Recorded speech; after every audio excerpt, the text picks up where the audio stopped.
ریاست تلنگانہ میں سلسلہ وار بارش کی تشویشناک صورتحال، مدارس کو مزید 3 دن کی تعطیلات کے احکام جاری۔ ریاست تلنگانہ میں بارش کا سلسلہ شدت کے ساتھ جاری ہے۔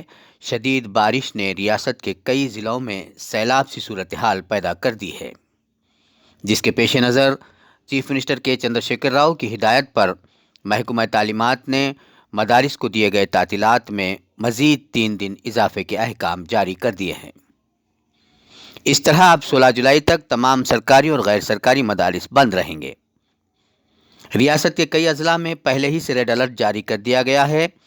ذخائر آب سے پانی کے اخراج کا سلسلہ بدستور جاری ہے۔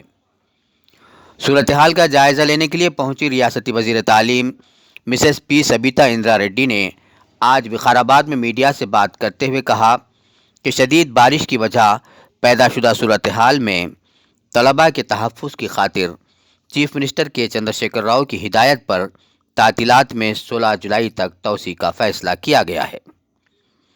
امکان ہے حالات کے معمول پر آنے کے بعد 18 جولائی سے سرکاری و غیر سرکاری مدارس کھولے جائیں گے۔